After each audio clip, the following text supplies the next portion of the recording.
Bonjour à tous, merci pour votre présence à notre webinar. Est-ce que vous pourriez nous préciser dans le chat que vous voyez bien les slides, que vous nous entendez bien, que vous n'avez pas de problème de son?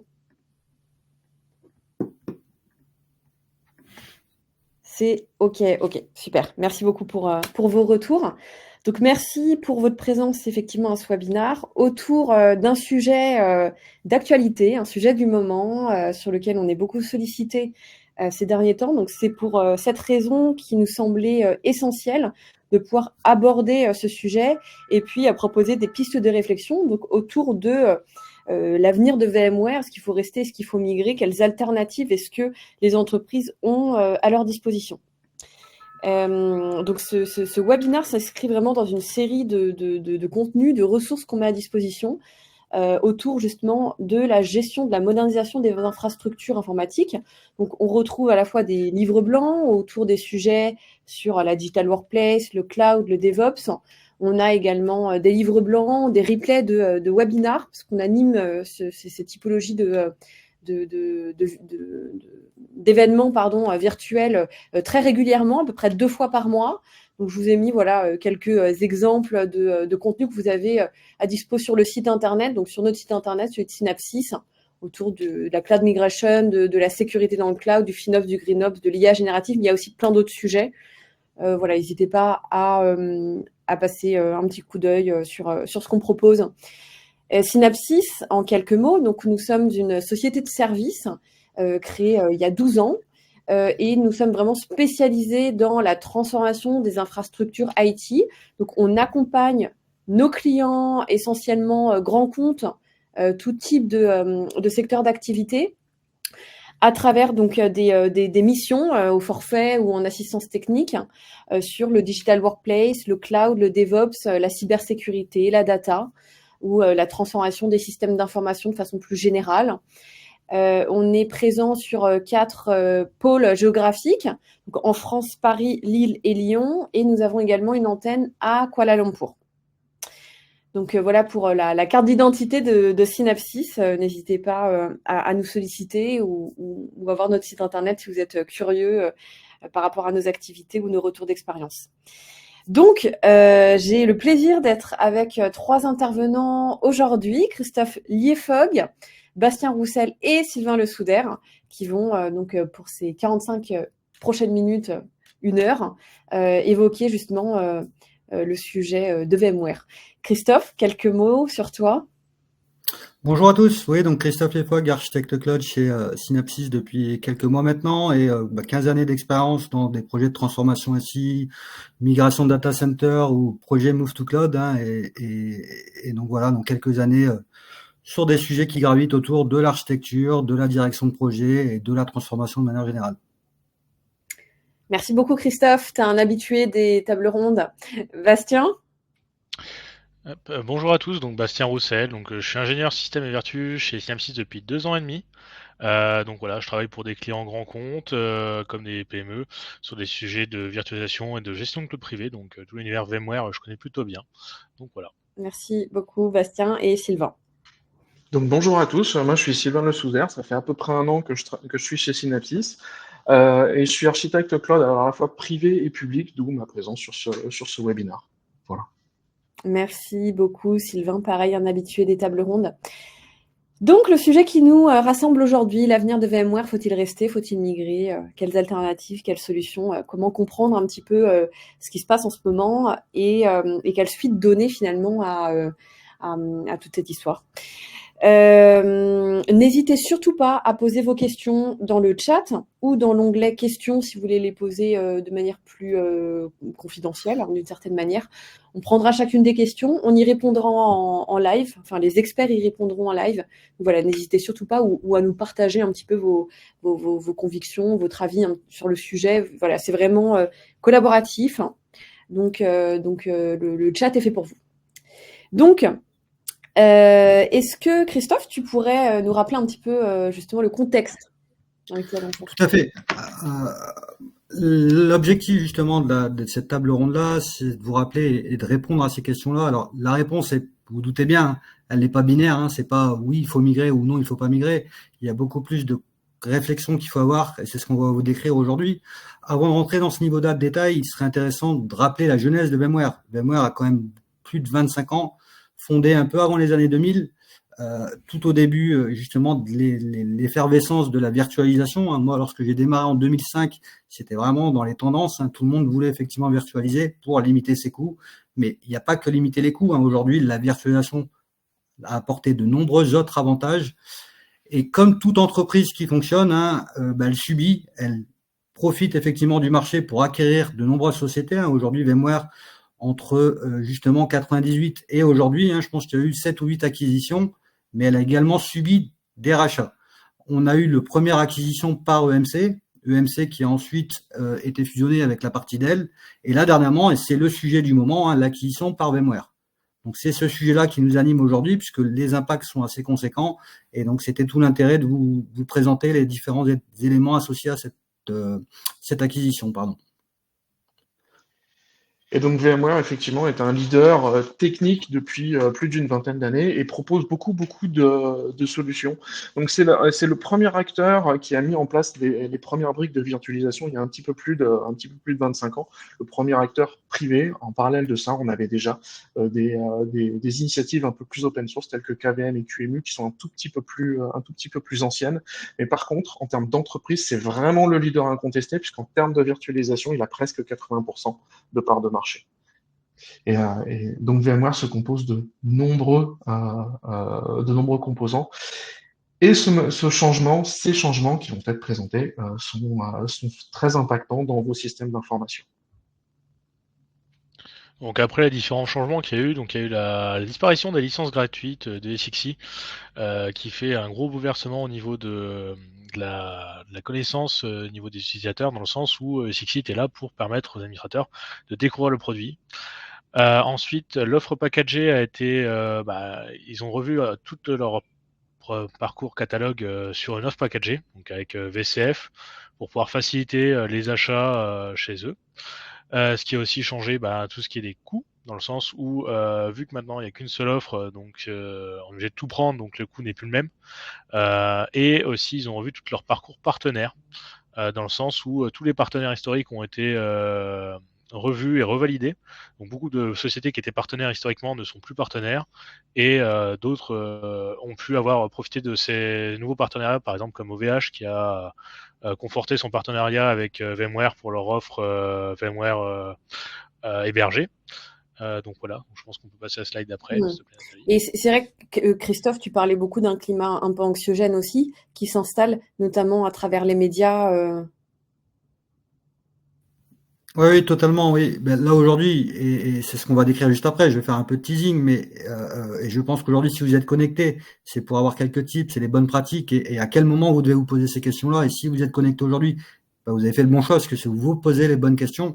Et oui, si vous regardez la littérature, je pense qu'il n'y a pas un jour sans une communication sur le sujet. Donc oui, c'est un climat assez anxiogène. Est-ce qu'il faut quitter ou non? On va vous décrire les quelques tips les questions qu'il faut se poser pour vous aider au mieux dans ce choix-là assez conséquent. Merci. Tour d'horizon des outils. Tout à fait, donc là on va faire le petit tour d'horizon des outils. Donc on va commencer par parler par les produits abandonnés. Donc comme j'ai évoqué juste avant, il y a SXI qui a été abandonné, donc qui était le SX gratuit, qui permettait de faire principalement du lab ou des infrastructures personnelles. Historiquement, l'optique de VMware avec ce produit-là était de faire découvrir leurs produits de façon libre, pour permettre aux futurs administrateurs de découvrir et d'être intéressés pour se former dessus. En contrepartie d'avoir fait disparaître ce produit, une grande modification a été faite sur le parcours de certification, dans le sens où maintenant, pour passer une certification, on n'est plus obligé de faire une formation d'une semaine, qui avait un certain coût, parce que de mémoire, une formation d'une semaine chez eux, c'était environ 5 000 €, sans le passage de la certification. Ensuite, dans les produits, donc c'est plutôt une offre de service. vSphere Plus et vSphere Basic ont disparu au profit du package VMware Cloud Foundation. Et le fait de pouvoir acheter aussi SDDC Manager de façon décorrélée du package a aussi disparu, parce que SDDC Manager a été intégré dans le package VMware Cloud Foundation pour faciliter la gestion. Donc maintenant, j'ai découpé le tour d'horizon en deux grandes familles, donc la famille VMware Cloud Foundation et la famille Apps et Network, dans le sens où VMware Cloud Foundation est le package qui est vendu, on va dire, de façon standard maintenant avec le nouveau modèle de licensing.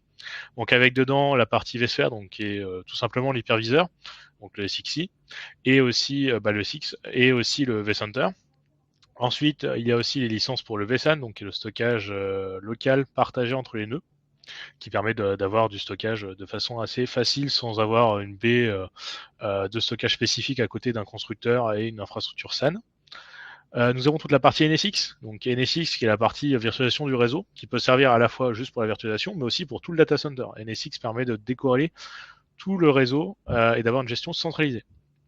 Et ensuite, nous avons donc la suite ARIA, qui est anciennement la suite Verolize, pour ceux qui connaissent l'ancien nom, donc qui comprend tout ce qui va être les outils de FinOps tels que VROps, les outils de gestion tels que le portail Verolize Automation, donc maintenant c'est ARIA Automation, qui est le portail client, la partie orchestrator, donc avec VRO, toute la partie des logs avec VRLI, la partie de network, donc gestion du réseau avec VRNI, donc Network Insight, qui permet de savoir quels flux sont faits entre nos VM, même si celles-ci sont dans un même subnet, qui permet d'avoir du filtrage applicatif et mettre en place par rapport à ces analyses-là du filtrage périmétrique sur NSX.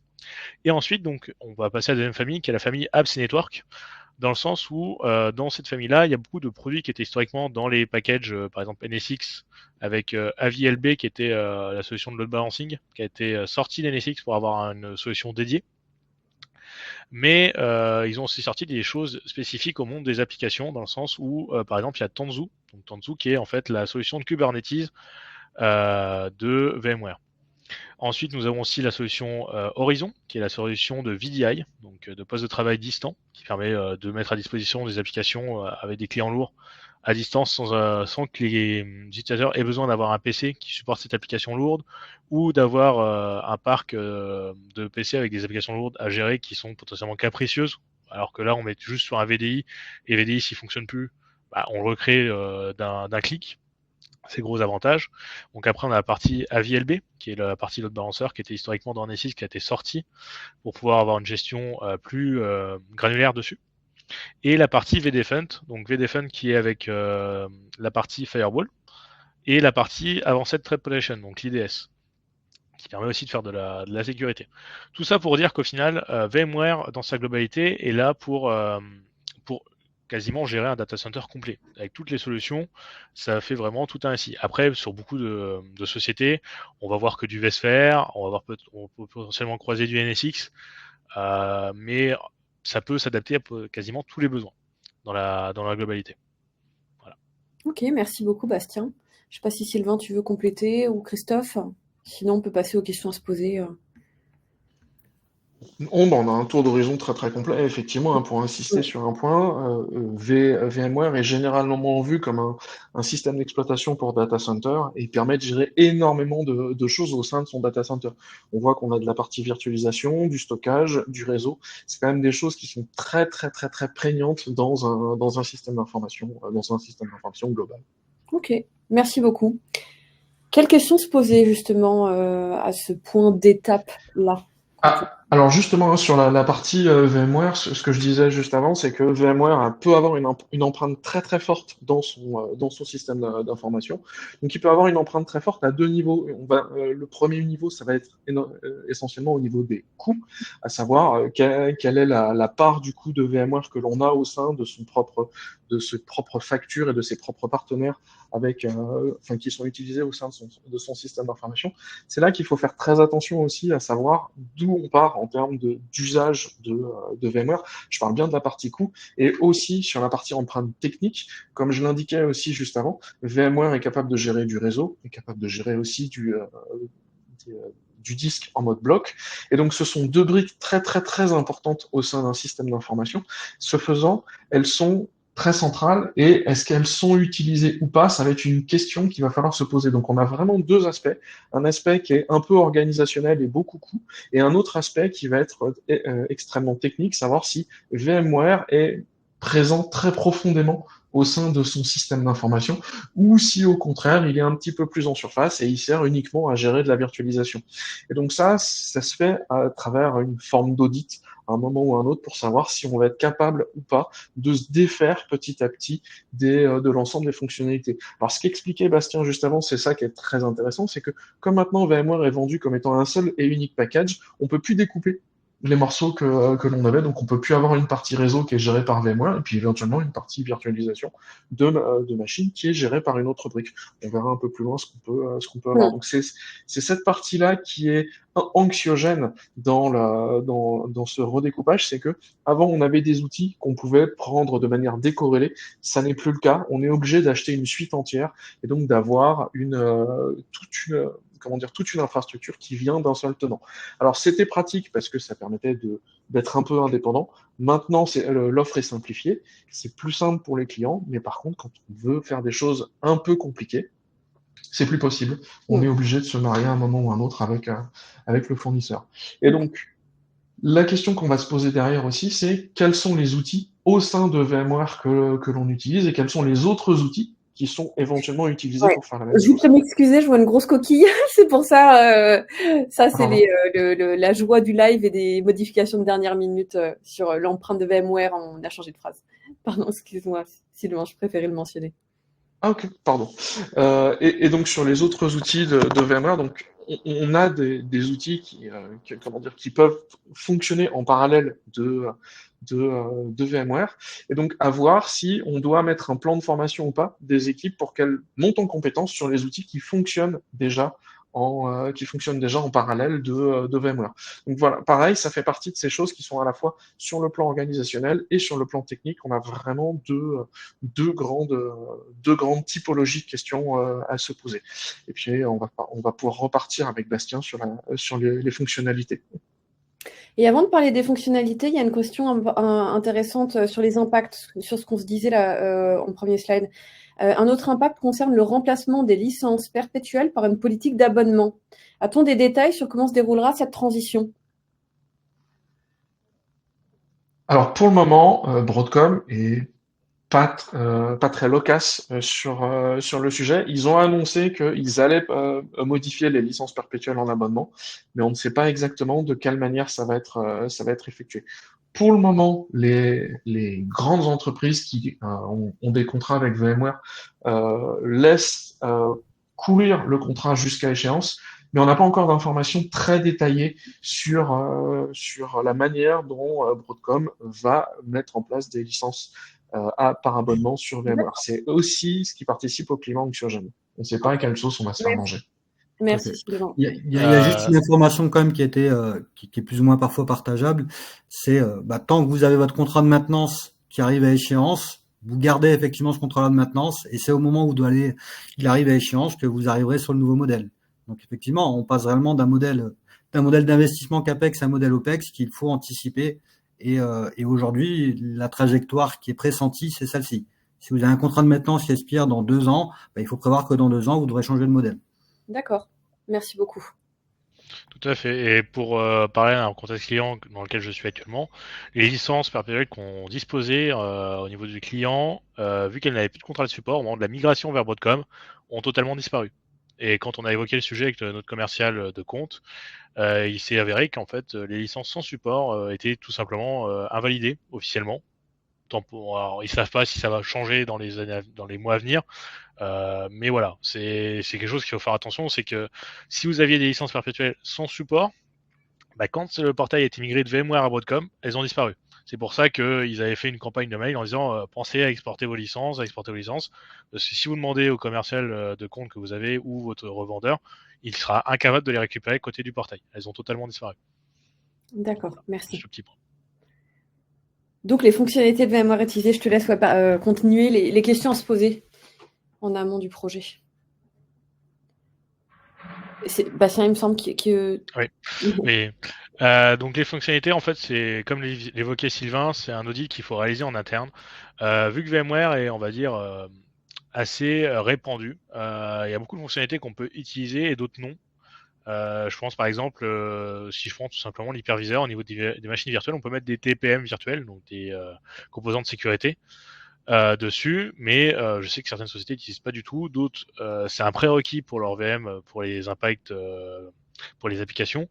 Voilà, c'est tout un audit qu'il faut faire parce que VMware a beaucoup de fonctionnalités, que ce soit que ça aille de la gestion de la VM au paramétrage ou même au niveau du stockage. Si c'est une contrainte d'avoir du vSAN en local, et parce que vous ne pouvez pas travailler avec tel constructeur, il faut aussi le noter dans l'audit pour pouvoir savoir quelle solution vous pouvez migrer ou non, que ce soit une solution on-prime ou cloud. Voilà, c'est beaucoup de choses qu'il faut avoir conscience. Donc c'est une revue en fait de toute l'architecture et potentiellement pour certaines sociétés, s'il y a un manque de documentation sur l'architecture, c'est aussi une remise à niveau de la documentation pour savoir à quel endroit vous en êtes et vers quel site vous pouvez vous diriger. Donc, voilà. Donc après, c'est des questions qu'il faut se poser. Est-ce que vous pouvez faire un projet de move to cloud ou rester sur on-prime? Mais voilà, ça je laisserai donc Sylvain vous en parler un petit peu plus en détail. Oui, alors, l'idée, c'est de savoir si en fait vous avez déjà démarré un projet de Move to Cloud. Si vous avez déjà un projet de Move to Cloud qui a démarré, vous allez pouvoir inscrire la migration de VMware vers autre chose dans ce projet-là. Les premières étapes dont on a beaucoup parlé avec Bastien et Christophe, à savoir les étapes d'audit et d'identification des fonctionnalités qui sont utilisées, sont les mêmes que lorsque l'on fait un Move to Cloud. C'est bien pour ça qu'on dit, si vous avez un projet de Move to Cloud qui est déjà démarré, vous allez pouvoir vous en servir pour continuer votre évaluation vis-à-vis de VMware. D'accord. Et donc, je vais laisser Nathalie passer au transparent suivant. Tout à fait. Donc, Christophe, toi, en tant qu'effectivement de porteur d'œuvre sur cette partie, Oui. Aujourd'hui, les alternatives et les clients qu'on accompagne gravitent autour de 4 propositions. Alors, c'est pas une liste exhaustive, mais aujourd'hui, c'est majoritairement ces 4-là. Les 2 premières n'étant pas réellement une alternative, hein, mais les 2 suivantes que Sylvain vous décrira plus en détail. Mais la première question basique, c'est une négociation contractuelle.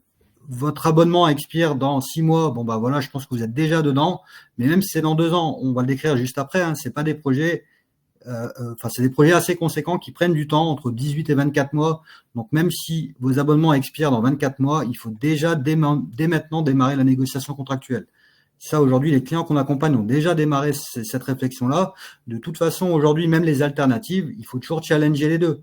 Vous parlez d'alternatives que Sylvain vous décrira juste après, cloud privé, cloud public. Il faut avoir en tête, c'est une comparaison des 2 solutions. Aujourd'hui, qu'est-ce que Broadcom va vous proposer dans 1 ou 2 ans versus les autres alternatives possibles. Enfin, on a évoqué les partenaires distributeurs qui ont grandement diminué. Pour autant, c'est une alternative qui est possible. Pourquoi? Tout dépend de la taille de votre entreprise.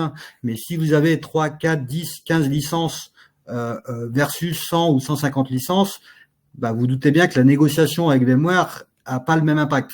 Donc aujourd'hui, les partenaires distributeurs ont un volume assez conséquent et donc c'est une alternative sur quelques clients qu'on peut être amené à accompagner qui est réfléchi. On parlait tout à l'heure, je pense que c'est Bastien qui évoquait OVH, c'est quelque chose d'envisageable.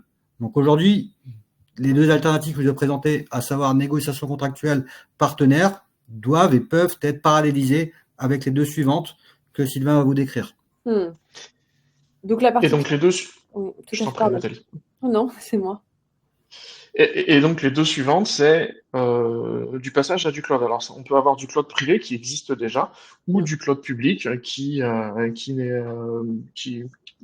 lequel vous pourriez migrer. Donc dans les alternatives de cloud privé, on a quelques grands noms qui reviennent régulièrement. On va avoir du Nutanix, de l'Hyper-V, etc. Qui existent. Faut bien faire attention à ce dont je parlais tout à l'heure, c'est la couverture fonctionnelle que vous utilisez dans VMware. Si dans VMware, vous avez que la partie virtualisation, ça va pas être très compliqué d'aller utiliser une alternative. Alors, il est sur le schéma de gauche, c'est Proxmox, qui est une alternative qui est très simple, qui fait juste de la virtualisation, un tout petit peu de gestion de vos disques, et ça va s'arrêter là. Si vous avez un VMware qui est un petit peu plus conséquent, où vous allez avoir comme l'expliquait tout à l'heure Bastien, du VDI, ou si vous avez de la défense avec de l'IDS, ou si vous gérez votre réseau, il va forcément falloir aller chercher des alternatives qui sont un petit peu plus complexes et un petit peu plus complètes. Et ces alternatives qui sont un petit peu plus complexes et un petit peu plus complètes, on va les trouver dans le monde open source, on va les trouver du côté d'Open Nebula qui va faire de la virtualisation, de la gestion de vos disques, de la gestion de votre réseau et un tout petit peu de gestion d'équilibreur de charge, de load balancer, et ça va s'arrêter là. Ou alors, vous pouvez aller mettre en place une solution complète de cloud privé qui s'appelle OpenStack. Et celle-ci, par contre, elle a le gros défaut d'être très très complète, mais d'être très complexe aussi à mettre en place. C'est-à-dire que c'est vraiment une solution qui est composée d'une quarantaine de composants, avec à la fois de la virtualisation, de la gestion de votre réseau, de la gestion de vos load balancers, de la gestion de vos utilisateurs, de la gestion de vos disques. Et vos disques, ça va être du stockage bloc, du stockage objet, du stockage partagé. Vous avez énormément de fonctionnalités. On retrouve des choses pas très éloignées de ce que l'on a dans le cloud public. Mais ça, c'est vraiment en fonction de ce que vous utilisez comme fonctionnalité de VMware. Et puis après, derrière, il faut aussi voir quelle est la maturité de vos équipes vis-à-vis de VMware. Est-ce que vos équipes ne font que du VMware, ou est-ce qu'au contraire, elles sont un petit peu plus multicasquettes? Est-ce qu'elles sont un petit peu DevOps ou pas? Est-ce qu'elles ont une habitude d'aller utiliser d'autres outils de virtualisation de réseau, de virtualisation de machines ou de virtualisation de disques? C'est une vraie question à vous poser, et donc c'est ce que j'expliquais tout à l'heure. Vous avez à la fois un côté technique et un côté fonctionnel et organisationnel qui est très important quand on regarde ces typologies d'alternatives. Et enfin, la question importante aussi à se poser, c'est qui administre votre ou vos solutions VMware? Est-ce que c'est fait directement chez vous, ou est-ce que c'est contractualisé avec un hébergeur extérieur? Par exemple, Synapsys. Vous pourriez faire gérer vos parcs de machines virtuelles par d'autres personnes. Et cette question-là, ça va être de voir avec votre partenaire s'il est capable de vous aider à faire votre migration, ou même s'il a déjà des idées pour savoir comment faire cette migration. Donc la première alternative à VMware dans le cadre du cloud privé, ça va être d'aller voir dans ce cas votre partenaire pour savoir comment est-ce que vous pouvez migrer vers autre chose. Et les autres choses, on en a parlé, ça peut être de l'Hyper-V, ça peut être du Nutanix, il y a énormément de solutions, mais n'oublions pas que VMware étant très complet, il y a beaucoup d'alternatives et on ne peut pas faire un remplacement un pour un. Il y a souvent une brique de VMware qui sera remplacée par un autre outil. Donc c'est en ça que ce genre de migration est très complexe, et c'est en ça qu'il faut bien auditer, savoir d'où on part, pour justement savoir quelles sont exactement les fonctionnalités et quelle est la couverture fonctionnelle que l'on a de VMware. Donc ça, c'est vraiment la base, et ensuite on va pouvoir regarder vers quels outils, avec un S, on va migrer. Et donc après, on a le pendant, cette fois-ci, côté cloud public. Donc, on parlait tout à l'heure de Move to Cloud, c'est la même idée. Vous avez VMware a énormément de fonctionnalités. C'est un écosystème qui est très, très, très, très, très riche en termes de fonctionnalités. Vous allez retrouver les mêmes fonctionnalités chez Azure, chez AWS et chez GCP, pardon pour la prononciation. Et dans ce cadre-là, ces fournisseurs de cloud vous fournissent des fonctionnalités quasi identiques à VMware, mais on parle de fonctionnalité, on ne parle pas d'implémentation. Ça veut dire que vous allez devoir mettre en place une stratégie de migration. On va encore regarder quelles sont les fonctionnalités dont on a besoin pour savoir où est-ce qu'on peut arriver. Et quand on parle de cloud public, cette fois-ci, il faut bien évidemment regarder quelle est la maturité de ces équipes, savoir si elles ont déjà fait du cloud public, sachant que Azure, AWS, GCP, AliCloud et quelques autres n'ont pas forcément la même manière de fonctionner. Donc vraiment, cette maturité est aussi à aller regarder. Et donc VMware est un outil très central, il permet de construire des briques importantes de cloud privé. On peut les transposer dans le cloud public, puisqu'on a les mêmes fonctionnalités, mais il faut bien regarder les fonctionnalités et surtout les usages. Et ça, c'est complexe à regarder. On est encore une fois sur de l'audit de maturité. Et puis, il y a un point aussi qui est important, si on se dit, on passe d'un cloud, d'une infrastructure VMware qui est privée vers du cloud public. Est-ce que l'activité est régulée? Je pense par exemple à du monde bancaire ou à du monde militaire. En général, dans ce genre de domaine d'activité, vous avez un régulateur quelque part et qui vous dit vous avez le droit d'aller utiliser telle fonctionnalité, ou alors vous n'avez pas le droit d'aller utiliser telle ou telle fonctionnalité chez les fournisseurs de cloud public. Donc ça aussi, pareil, il faut bien regarder en fonction de ce que vous pouvez faire en fonction de votre domaine d'activité. Après, petit avantage bien pratique des fournisseurs de cloud public, ils fournissent des outils qui permettent de faire de la migration automatisée. Donc ça facilite grandement les choses quand on veut mettre en place des migrations depuis VMware vers un fournisseur de cloud public. Vous avez des outils qui vous permettent de migrer à chaud des machines virtuelles. Donc ça déplace les machines d'un fournisseur à l'autre. C'est pratique et ça vous permet d'être plus tranquille sur la partie technique, mais on n'est pas du tout sur la partie fonctionnelle. Ça reste quand même une certaine complexité à mettre en place, bien regarder l'ensemble des fonctionnalités que vous souhaitez avoir chez vos fournisseurs de cloud publics. Alors rappelons-le tout de même, hein, les fournisseurs de cloud publics fournissent plus de fonctionnalités que ce qu'il y a actuellement dans VMware. Vous pourrez aussi utiliser, si vous migrez vers du cloud public, des fonctionnalités supplémentaires. Je pense par exemple à la base de données managée. Je pense à de la sauvegarde automatique aussi qui est un petit peu plus simplifiée. Des data lakes aussi qui sont déjà tout prêts. Et ça, ce ne sont que des exemples. Mais en tout cas, bien faire attention à cette méthodologie. Et cette méthodologie, elle est suffisamment importante pour être décrite par Christophe sur le transparent suivant. Donc, merci beaucoup. Donc, effectivement, on a parlé des 4 alternatives. Donc, du coup, voilà, quel chemin on prend pour prendre cette décision, quoi, pour arbitrer. Christophe, je te laisse. Aujourd'hui, tout à fait. Aujourd'hui, l'offre qu'on a construite et qu'on applique chez certains clients se décrit et est présentée ici en 4 axes. Un axe assez simple que je vous décrirai plus en détail, d'analyse, une phase de recommandation, une phase d'initialisation et une phase d'industrialisation. Sur la phase d'analyse, on l'a répété, on l'a dit à plusieurs reprises, une phase d'audit et d'inventaire, c'est toujours nécessaire sur ce type de projet. Et comme vous pouvez voir, en termes de timing, on parle d'un projet qui gravite autour de 12-18 mois, voire bien plus, en fonction de la volumétrie et de votre périmètre d'activité. Donc, l'audit et inventaire vous permettra d'identifier les fonctionnalités que vous utilisez, les périmètres, la volumétrie. Est-ce qu'aujourd'hui, en termes d'un point de vue contractuel, votre positionnement vis-à-vis de VMware, mais également des équipements, aujourd'hui, est-ce que vous allez profiter de ce projet-là pour renouveler les équipements qui hébergent l'infrastructure virtuelle, derrière, il y a des savoirs physiques. Donc aujourd'hui, où est-ce que vous en êtes d'un point de vue abonnement?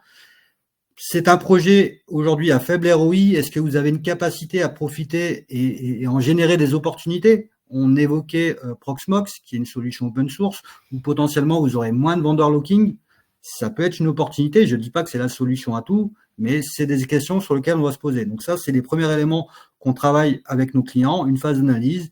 Et bien entendu, on parlait du volet formation et votre organisation. Aujourd'hui, quel est votre niveau de maturité? Est-ce que vous avez sous-traité tout ou partie de l'ingénierie VMware, du niveau 1 jusqu'au niveau 3, ou est-ce que c'est dans vos équipes? Si c'est dans vos équipes, il y a peut-être des plans de formation à engager ou non. Tout dépendra bien entendu des alternatives qui sont prévues.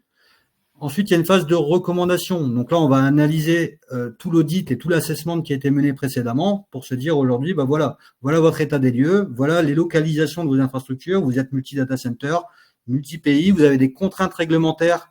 Vous avez une partie de vos infrastructures VMware qui sont en Asie, d'autres qui sont aux États-Unis, d'autres qui sont en France. Il faut prendre en compte également ces contraintes-là dans les différentes alternatives.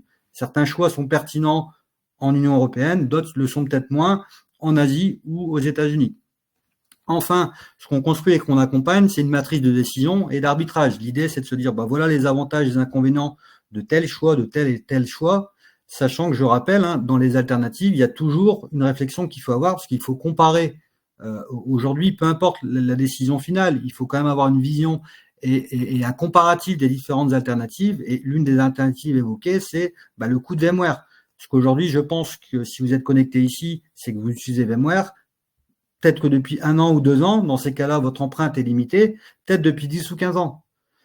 Bien entendu, des actes de recommandation. Et après, en fonction des choix qui ont été déterminés, on commence à poker la solution cible. Si on parle de Nutanix, si on parle de Proxmox, si on va chez un cloud provider, on peut commencer à travailler ces éléments-là. Ensuite, on rentre dans ce qu'on appelle une phase d'initialisation. Donc, dans la phase d'initialisation, on va commencer à travailler le lotissement. Aujourd'hui, on parlait, est-ce que vous êtes, comment expliquer ça? Est-ce que vous avez 1, 2, 3 data centers? Quelles sont les localisations? Est-ce que vous avez des contraintes vis-à-vis des pays sur lesquels justement vous avez traité ce projet-là? Constituer une équipe projet, c'est assez basique, mais bon, il faut toujours le dire, constituer l'équipe projet avec des acteurs techniques, bien entendu, mais pas que. Il n'y a pas que des acteurs techniques qui seront nécessaires, puisqu'aujourd'hui, ce type de changement-là, même si c'est des changements techniques, vont impacter votre périmètre applicatif. Donc, si dans votre organisation, vous avez des responsables applicatifs, il faudra quand même les embarquer. Donc, tout l'intérêt de construire cette équipe-là projet. Ce qu'on appelle le sprint zéro, c'est juste une initialisation des fondations. Donc, j'ai employé le terme landing zone volontairement si vous allez, entre guillemets, sur le cloud public. Pour autant, on peut construire, le terme est bien moins employé sur le cloud privé, mais on construit les bases, les fondations de la solution cible. Si on se dit demain, on va sur Proxmox, il y a des éléments à construire. Enfin, très basique, l'aspect contractuel et commande. Si la maintenance de vos équipements, de vos serveurs et ainsi de suite est en fin de maintenance, il y a peut-être des commandes, des investissements à mener pour justement renouveler ce parc. Et enfin, la dernière étape, où là on rentre vraiment dans une démarche industrielle. L'idée, c'est vraiment, une fois qu'on a construit les fondations, qu'on a éprouvé le modèle, qu'on a validé notre stratégie cible, on rentre vraiment dans une démarche industrielle où on définit Wave et Sprint, donc vraiment une démarche agile sur laquelle on est capable d'itérer.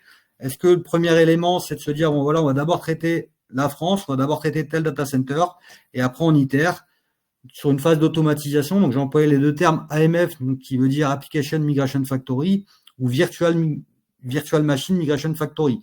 Est-ce qu'aujourd'hui, vous avez une capacité à migrer par périmètre applicatif? Si votre plan d'urbanisation du système d'information est trop complexe, je vous conseillerais plutôt de partir des VM, et après, éventuellement, parce que là, vous rentrez dans une phase de transformation. Et donc, ça risque d'être des projets qui vont pas durer 24 mois, mais bien plus. Est-ce qu'aujourd'hui, c'est vos objectifs? Je ne pense pas. Enfin, le volet formation. Si vous changez d'outil, il y a toute une conduite du changement à apporter, à acculturer, former vos équipes sur cette nouvelle solution. Et enfin, quelque chose qu'on oublie souvent, il y a toute une phase de décommissionnement et de suppression, excusez-moi. Il faut bien entendu prévoir ça dans votre plan projet. Voilà, s'il y a des équipements qui sont à renouveler, il y a toute cette phase-là de décommissionnement. Les abonnements chez VMware, si vous changez de solution, qu'il faut non renouveler et ainsi de suite. Donc voilà ce que j'avais à décrire dans la démarche projet qu'on applique aujourd'hui et qu'on a construit pour nos clients. Et c'est quelque chose aujourd'hui qui est également assez proche des projets Move to Cloud. On a une phase d'analyse, assessment. On voit un petit peu notre stratégie. Est-ce qu'on fait une stratégie lift and shift? Donc c'est de se dire effectivement, on prend les VM, on les migre en l'état sur le nouvel hyperviseur ou sur le nouveau CSP, Azure, GCP ou AWS. Sachant qu'aussi, ce qu'il faut savoir, je ne sais plus si on en a parlé, mais les différents CSP peuvent également vous accompagner et on peut vous accompagner là-dessus pour bénéficier d'avantages significatifs. On parle chez AWS du programme MAP, Migration Acceleration Protocol. Le changement et les impacts du rachat de VMware par Broadcom, certains de nos clients se disent, ok, on va aller sur le cloud. Mais on en revient, est-ce qu'aujourd'hui vous avez des contraintes réglementaires? On parlait des banques et ainsi de suite. Si vous n'avez pas ces contraintes-là, après, sur le cloud, les différents CSP vous proposent également d'héberger une partie sur vos infrastructures. Je prends l'exemple d'AWS avec AWS Hotspot. Si c'est des raisons de proximité, vous avez également cette possibilité-là. Donc voilà ce que j'avais à vous décrire sur la partie démarche projet qu'on a construit pour nos clients et qu'on applique et voilà, qu'on adapte aussi en fonction de vos attentes et de vos besoins. Merci. C'est un canevas qu'on modélise. Oui, qu'on ajuste effectivement. Là, on a mis des timings, on va dire, mais ça s'ajuste en fonction de l'organisation et de chaque cas qui est spécifique. Merci beaucoup, Christophe. N'hésitez pas si vous avez des questions. On a encore quelques minutes avec donc effectivement des conseils d'experts pour les prérequis un petit peu pour ne pas se tromper et pour bien guider son projet. Donc n'hésitez pas à nous poser des questions si vous en avez. Alors, le premier quick win, vraiment, c'est le périmètre. Si on part de VMware comme simple outil de virtualisation, c'est pas très très compliqué de migrer et d'utiliser autre chose. On a vu qu'il y a beaucoup d'alternatives on peut même, dans certains cas, avoir des migrations à chaud. Certains constructeurs proposent de migrer une machine virtuelle depuis VMware, d'un vSphere vers Proxmox ou vers Nutanix. C'est tout à fait faisable. Aussi, si vous avez déjà commencé une démarche de containerisation, vous avez déjà un usage de Kubernetes, que vous utilisiez Tanzu, par exemple, vous allez pouvoir, si vous souhaitez quitter VMware, utiliser une autre distribution de Kubernetes et donc commencer à déployer vos pods au sein de vos nouveaux clusters. C'est juste un changement de fournisseur. Vos pods ont le même format, qu'on soit chez Tanzu, chez Red Hat OpenShift ou chez Mirantis. C'est le même format, ils sont tous compatibles et vous pouvez aussi les déposer dans le cloud comme on l'a dit tout à l'heure, en fonction de vos régulateurs. Donc ça, c'est vraiment quelque chose de relativement simple à mettre en place. Et tout dépend d'où vous partez. Si vous faites de la virtualisation très simple ou du conteneur, c'est relativement rapide à mettre en place. L'autre cas, j'en ai déjà parlé, c'est la partie Move to Cloud. Si vous avez déjà un Move to Cloud en cours, vous inscrivez la migration depuis VMware vers votre cloud. Il peut être public ou il peut être privé. Ça dépend de votre régulateur, ça va dépendre des contraintes, des fonctionnalités que vous allez vouloir utiliser. Ça va dépendre aussi de la manière dont vous souhaitez le faire. Voilà. Et Christophe en parlait tout à l'heure aussi, juste avant, sur la durée du projet. Attention, hein, c'est vraiment pas un projet court. C'est un projet qui peut être très, très, très, très, très, très long. On peut aller sur plusieurs mois, 24 mois, voire un peu plus. N'oubliez pas que dans 24 mois, ça veut dire qu'il faut que vous ayez migré vos machines virtuelles. Ça ne veut pas dire qu'il faut que vous ayez votre socle qui est en place. Il faut que vous ayez votre socle plus vos machines qui soient migrées. C'est vraiment pas négligeable comme projet. Oui, totalement. Et je pense que si vous êtes connecté aujourd'hui, vous êtes déjà sur la phase d'analyse et c'est très bien. Et même si votre contrat expire dans 18, 24 mois, même 36 mois, hein, vous avez fait le bon choix, effectivement, de déjà vous poser les bonnes questions dès maintenant, puisque c'est effectivement un projet assez conséquent et prendre en compte, au-delà de ce choix-là de virtualisation, l'aspect matériel, parce qu'aujourd'hui, l'infrastructure VMware principalement est hébergé, je suppose, dans vos infrastructures ou chez un sous-traitant, hein, chez un infogéreur, ça peut arriver parfois. Donc vous n'avez moins à gérer cette partie-là, mais ça, il faut prendre en compte. Et quelque chose qu'on rappelle parfois hein, sur ces projets-là techniques, on oublie, mais c'est pas que de la technique. J'en parlais tout à l'heure, hein, les transformations, les opérations qui vont être menées nécessiteront à minima une validation de vos responsables applicatifs. Il faut à minima qu'il y ait une première lecture qui s'assure, même si vous faites le moindre changement, hein, on parle d'une migration un pour un, vous changez juste l'hyperviseur sur le principe, d'un point de vue applicatif, il n'y a pas de changement. Mais vous savez très bien en informatique, hein, il y a beaucoup de si, donc il faut toujours à minima faire ces tests-là. Et donc la conduite du changement, le volet formation est important. Donc ce n'est pas qu'un projet technique. Et enfin, au vu de la complexité qui gravite autour du projet, n'hésitez pas à vous faire accompagner. Je pense qu'aujourd'hui, on est là aussi pour ça, pour vous rappeler ce qu'on est capable de mener et comment on peut vous accompagner. Et c'est clairement des sujets sur lesquels j'ai aucun doute que vous avez la capacité et l'expertise pour mener à bien ces projets-là, mais le fait de vous faire accompagner vous permettra de profiter de l'expérience et de l'expertise déjà menée chez d'autres clients. Exactement.